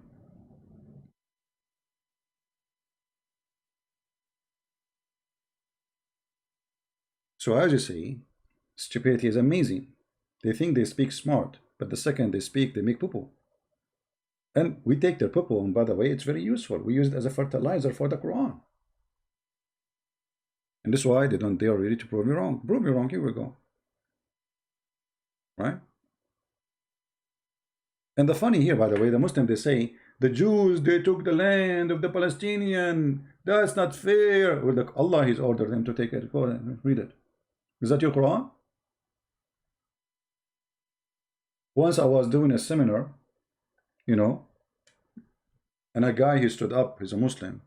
He said, so what do you think about the Jews taking the land of the Palestinian? Is that fair?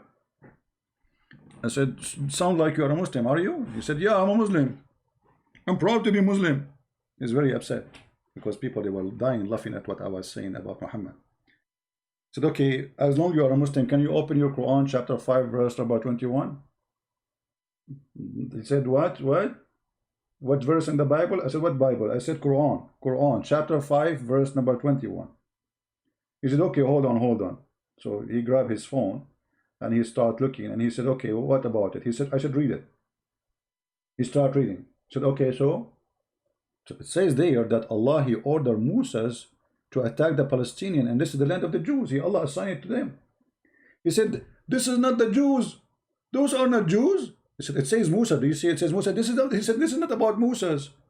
This is not about Moses. Where it says Moses? He said, read, read. He said, it says nowhere it says Moses. I said, read the verse after it, read the verse before it. Potato.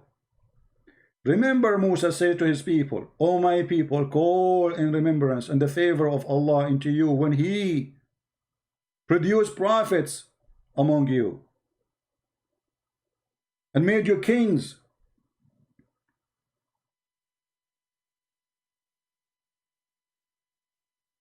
When Musa said, the second he saw that, he sat like a chicken, and everybody started laughing. So the Quran confirmed that the land of the Jews is the land of the Jews. And by the way, until the 7th century, not a single Arab, he belonged to this land. The Muslims, they came, and not a single person in that land speak Arabic. Not in Israel, not in Syria, not in Iraq, not in Egypt, not in Morocco, not in Algeria, not in Libya, nowhere.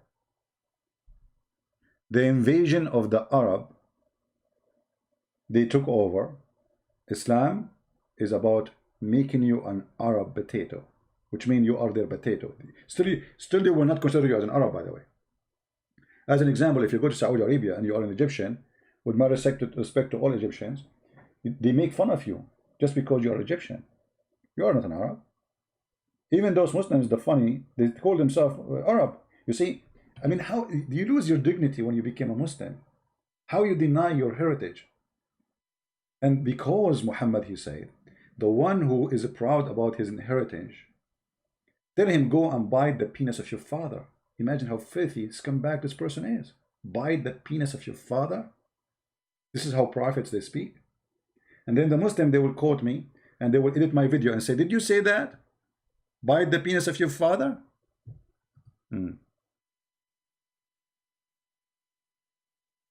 Oh, hold on. Let us see. So you Christian, you hide behind Islam. My friend, it's you who hide behind the Christianity. You Muslims, as an example, Muslim proper, just to show you how you are a stupid fraud. You live in England and you pay tax to the Queen of England, and the coin you hold have the picture of the Queen of England. According to Islam, you are not a Muslim.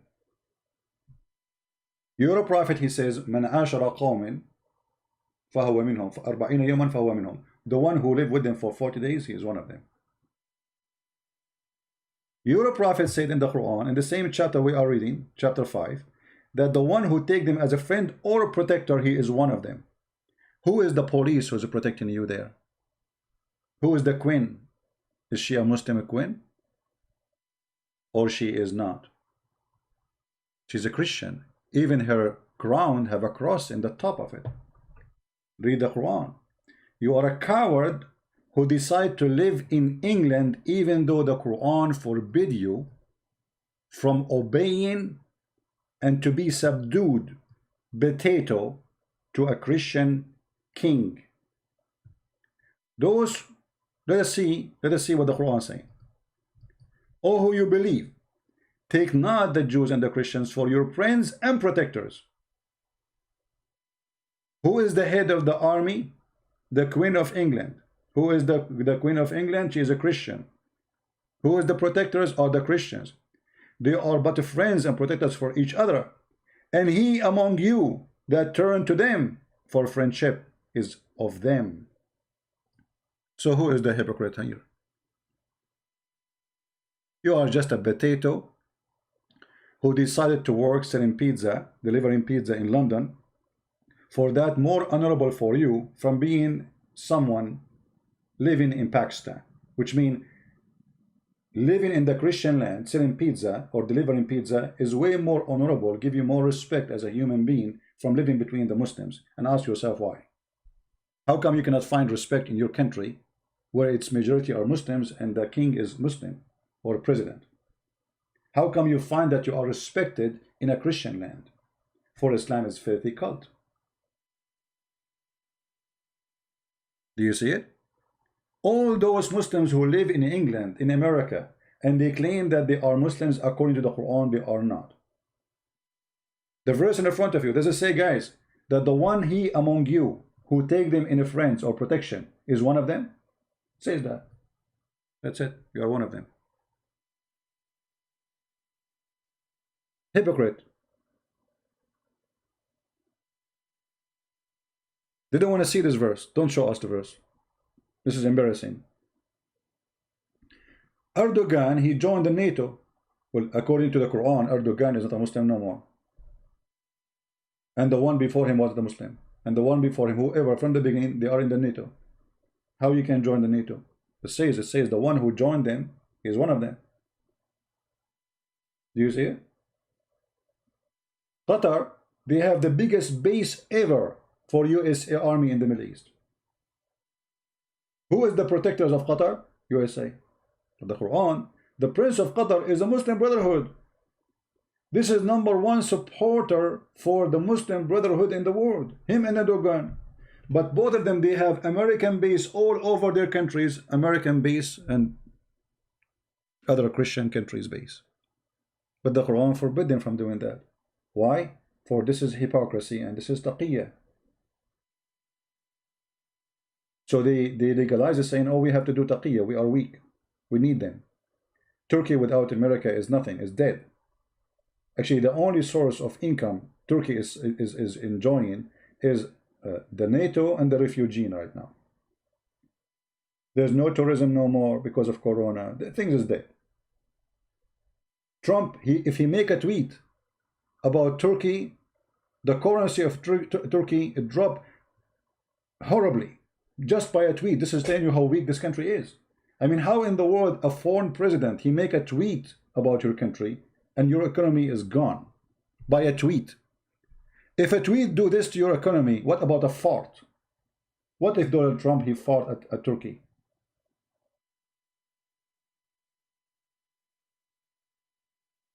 And yet they are subdued to the NATO, subdued to the will of etc., the will of Donald Trump, the will of etc., and they live in England and they speak, we are Muslims. Alhamdulillah, brother, we are Muslim, brother. Alhamdulillah, you are not a Muslim, you are false. When the last time you practiced Sharia law? Never. When? Never. Never, never. Even in the Middle East, they don't practice Sharia law. Where? Even in Saudi Arabia, they don't practice it. I go to Saudi Arabia, I don't pay jizya. Do you dare to force me to pay jizya? Let us see. Try it.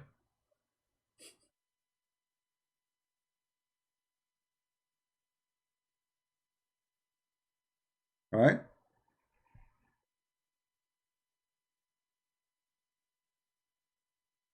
And you know, the second we start talking about the filthy Muhammad, they start talking about European occupying countries. What does have to do with Jesus? Secondly, it's you Muslims who invite them to occupy countries, like what happened in Iraq. More than 80 mullahs came and kissed the shoes of George Bush. Please come, save us from Saddam Hussein. And the stupid George Bush, he went there, believing them. They get rid of Saddam Hussein, and now the Shia took over, and now they don't want them. They use you. The same as now, you know, all of them, they are the same. Who is the one who invade the American to this north of Syria? The Kurdish. But the Kurdish are Muslims. Who is the one who's asking, begging USA to go to Saudi Arabia? The king of Saudi Arabia. Is he a Jew? And the Muslim, they say, is a Jew, actually. What about Emirat? What is the Muslims? You see, Islam is not exist no more. Go and see what's happening, my friend. Islam is a balloon. All what you need, a needle, you can get it for free from a Christian prince. You give it in the bum of Muhammad and the balloon, but be careful, it's full of fart. We turn off our Skype already.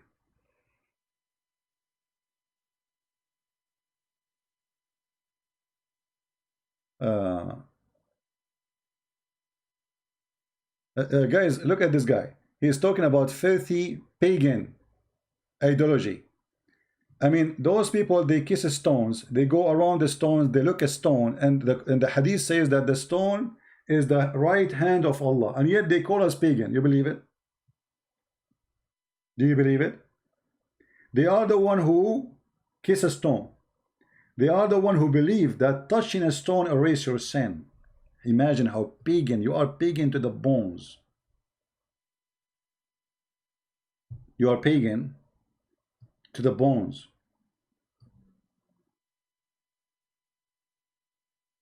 What kind of religion teaching you that touching stones erase your sin? Unless it is pagan. And yes, it is.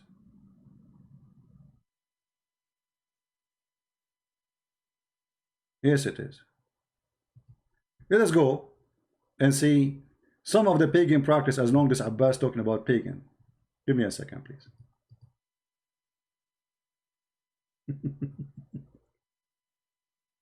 I love it when a Muslim speak about pagan. Let us see.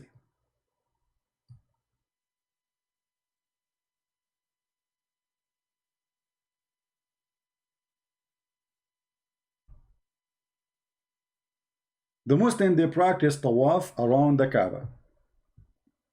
Why? Because there's a black stone there. Read carefully.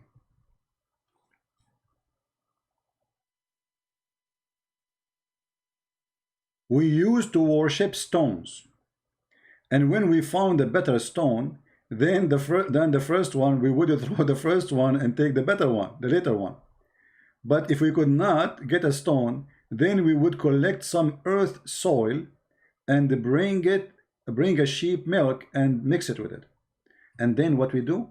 We perform tawaf around it. This is exactly what you do. Tawaf is a pagan practice. Stone is a pagan practice. Kissing stones is a pagan practice. Exist before Islam, exist by Islam, exist with Muhammad, and Muhammad, he make it as part of Islam. Do you see it? And yet this idiot, he call us pagan. Who is the pagan? Why? Jesus says worship stones, kiss stones. Did Jesus kiss stones and says this stone erase your sin if you kiss it? Like Muhammad?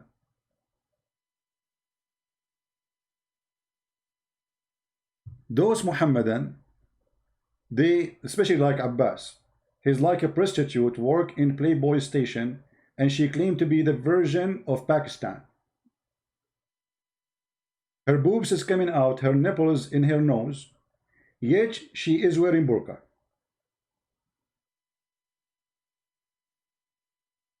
I'm just describing for you how I see their hypocrisy. Even the wife of the Prophet, she was accused to be a whore by the Muslims. The Muslims accuse Muhammad's wife to be a whore. The Muslims accuse Muhammad to steal underwear. Who? The Muslims. And I challenge anyone to say it's not true. And then what happened? Muhammad, he come with Allah saying, oh, if you accuse somebody with adultery, you have to bring 4 witnesses. What? What? 4 witnesses. So Abbas, he go to his house. I don't want to insult his Abbas. Forget about Abbas. You might think I'm trying to insult him. Muhammad, he go to his room. He found his wife with a guy. He cannot go to the court and say, my wife, she is cheating. He need to bring 4 guys. And those 4 guys, they have to see the private part. Going in, excuse my language.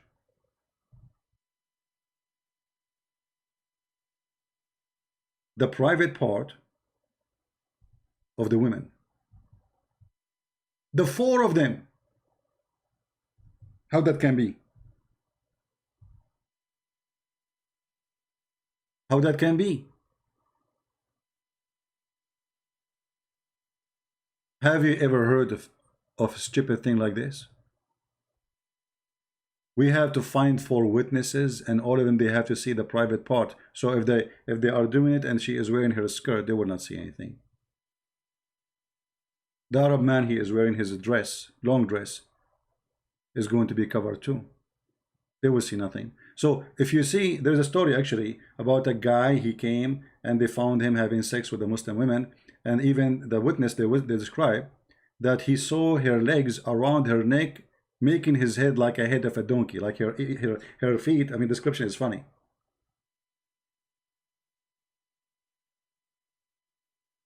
Still is not accepted. Did you see it going in? No. And then Muhammad, he ordered to beat them. This is the most stupid religion. Just to give you an example.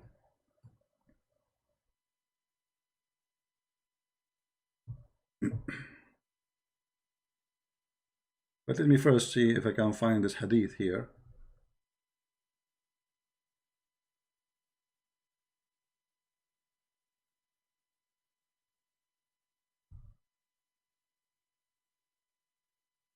Here we go. Guys, look at this madness. A Jew is brought to a woman, blah, blah, blah, blah, blah, okay, fornication. And then, okay, they are telling him, okay, we found that this woman, she is doing, etc., you know, blah, blah, blah, blah, blah, blah, blah, blah, blah, blah, blah, blah. And then they said to Muhammad that we found the private part of the man going inside the private part of the women. Read carefully. The Jews brought a man and a woman of them who had committed fornication. He said, bring me 2 learned men of yours. So they brought the 2 sons of Suraya. He adjured them and said, how do you think about the matter of those 2 persons bear witnesses to the effect that they have seen his sexual organ in her in her female organ between 2 brackets penetrated, like the pen go inside the inkwell when enclosed in its case. Look at the description. Look at this description. They will be stoned to death. He asked, what? He asked, what is there which prevent you from stoning them? They replied, our rule has gone, so we disapprove of killing. Or the rule. I mean, look at the stupidity. Isn't it the same hadith says that in different place Muhammad, he swear by the Torah, and the story was about a person who put his finger over where the story the fornicator to be stoned to death. You see how they lie. Then the messenger of Allah said, then call 4 witnesses. Muhammad asked for 4 witnesses. And those 4 witnesses, they have to see the same. They have to see the pen going inside the inkwell, which is in this case the penis. And here we need to ask ourselves a question. If a woman, she get raped, how she can prove that she is raped? She need to bring 4 witnesses?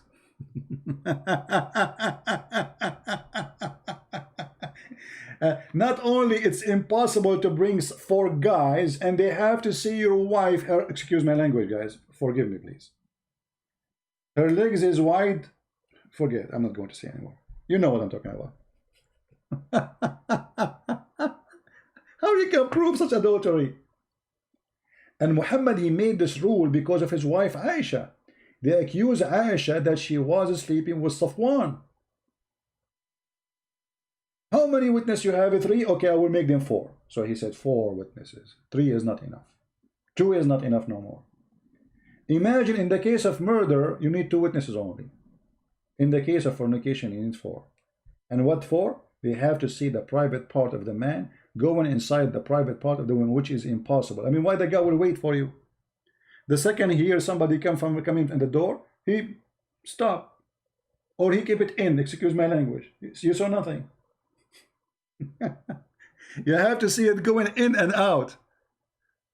Now, how many of you have the hadith? Did the admin post the hadith for you? Who won the hadith? And this is sahih. They cannot say it's weak. Stupidity is amazing, as I say. This is why I say, if a fool like Muhammad can fool you, how fool are you? Again, guys, for those who just join us, if you are an Indonesian, don't forget. I was going to make this video 5 minutes, you guys. What you did to me? Just to announce that we have a book for free, you guys, or something. So now the one who will download the video, please cut the video and make short part about the book only so people can download. All right? So those who just join us right now, we have our book for free in the Indonesian language. Now, sometimes I say Basha language, sometimes I say, is it Bahasa or Basha? I'm not sure. Bahasa? I'm not sure how they say the word. Bahasa? Is it Bahasa? I'm going to change it, make it Basha, man. Anyway, so if you are an Indonesian person, and my gift to you, we have already 2 books as a gift to you from a Christian Prince for free. You can click at the link down in the info of this video, and you can download immediately the book. This is not for sale, it's for free. It's a gift from me, so nobody is allowed to say it. If somebody said it, I will sue him. I will take him to court. Don't ever do that. It's for free. So please, if you are Indonesian, tell your family it's a very important book. Now you have 2. If you really study those books carefully, Islam is not only is gone, Islam is destroyed. And I hope that those 2 books will make a revolution inside Indonesia, an Indonesian which I love very much. I really appreciate them. Wonderful people. They will be saved. They told you something about Islam. The truth is in those books. And it's for free. What do you want more? How far we can go? How far we can go? How far we can give? And by the way, this is how we support ourselves, you know, by those books. So when we give them for free, simply we are giving out our support. But don't worry, the Lord is our provider. There's many good people always, they support us and they give donation. So God is good, and maybe we lose in a place, but we will never lose there because we will win souls. So I'm not going to keep it longer. I want to say thank you all, guys, for being here. And again, I want to say thank you for the one who translated this book and other books. All the translators who translated my books, they did it voluntarily. Wonderful people. Wonderful people. Not even a penny to their pocket. The funny, actually, there's one translator. What happened, there's a guy, he's an atheist. He said to me, so how come your Lord Jesus is not providing you with a translator for that language? You know, I was saying I wish to get the translator for, you know. So he was making fun. I opened my email, and I mean the message I have in the form I have, I found somebody offering me to translate the book. And actually it was even from like I don't know, a few hours ago or a day before, I forgot. But isn't it amazing, the guy, he was making fun of me for saying, okay, how come your God is not listening to you?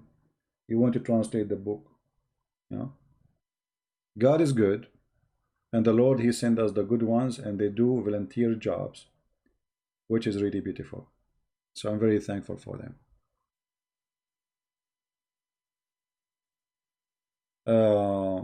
Anyway, I think we have enough for today.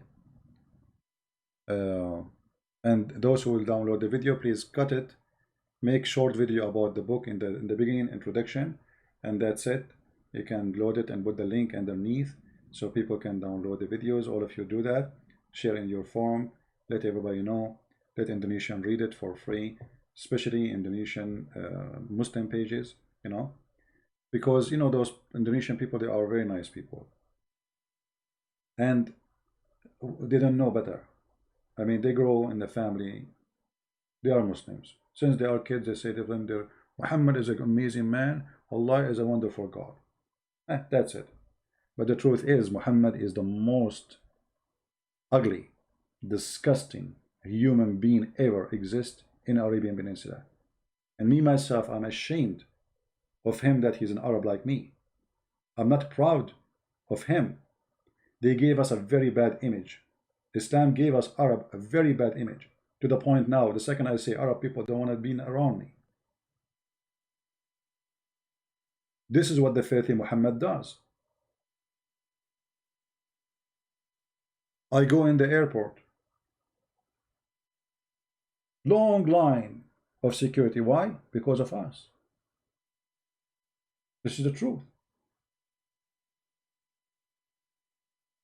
Before, people, they used to jump in the airplane as taking a taxi. As simple as that. You used to go to the airplane, nobody even ask you to open your bag.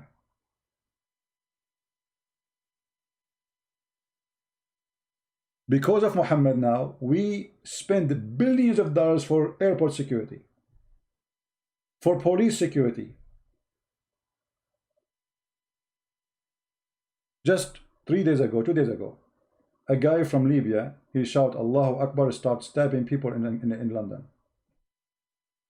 This is Islam.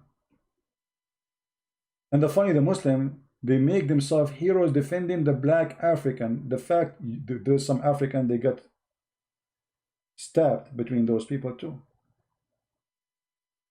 They don't care you're African or not. They stab whoever in the way.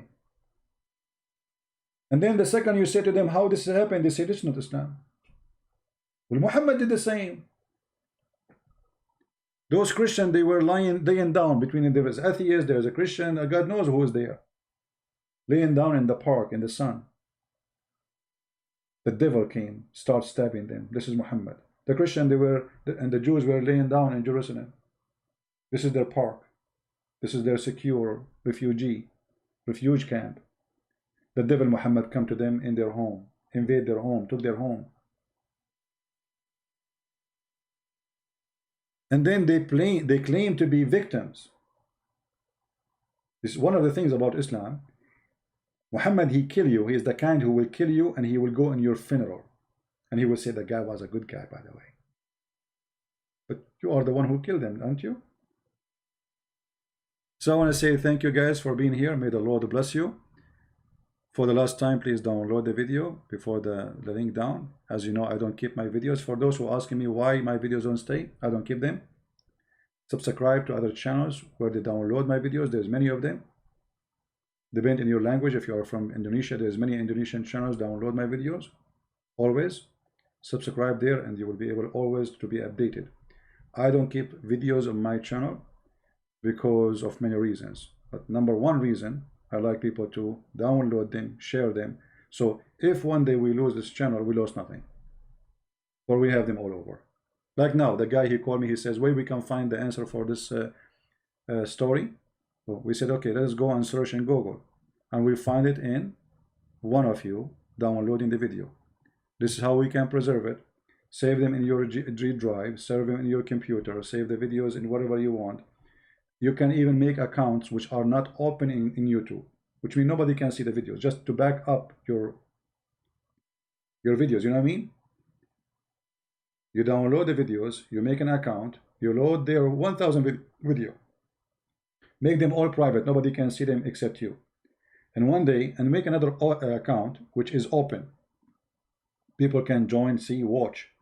So if one day you lose that account or you lose a video there, still you have it in your backup in the other one. All right? So may the Lord bless you all.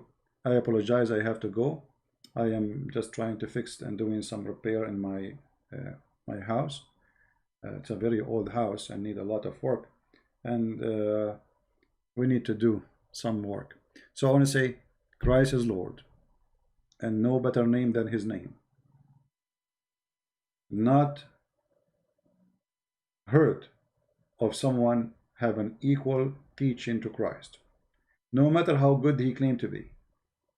And there is a huge difference between, by the way, somebody speak good, but he don't do what he say, and someone he speak wonderfully, and he was wonderful. That is the Messiah. He never committed sin. He is clean from sin. And then they say to you, where Jesus says, I am God, worship me. The God of Muhammad is full of sin. Is a false God, is a shaitan, is the devil. Muhammad himself, the Quran confirmed that he's a big time sinner. We have the Messiah. His name is amazing. His words is so beautiful. You do not need to have a PhD to be touched by his words. The Muslim, they bring you as someone he have nice voice to recite the Quran, to fool you by the voice, not by the words. His voice, whatever he's saying, is going to look nice. Bring me, if you want to see how the Quran sound like, go and see Mimi Hijab reciting the Quran. You will vomit. You will vomit literally. This is why always when they want to recite the Quran to promote Islam, they bring somebody have a very nice voice. So when you hear the Quran, you say, ah, this is nice, wow, beautiful. It is the sound, my friend. Don't make them fool you. What about you read the content of what he's reading, what he's saying? It's disgusting, it's shameful, it's stupid, it's harmful, it's dangerous. It's like somebody making a CD, and his voice is nice, but everything there is the F word. And there's too many of them these days. Disgusting. People playing those songs in their cars with no shame. Because a human being mind became corrupt. And this is exactly Islam. They think this is nice. They think this is beautiful. And yet nobody understands even what this guy is saying. So thank you. May the Lord bless you.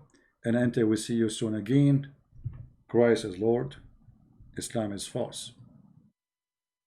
And see you soon. Take care.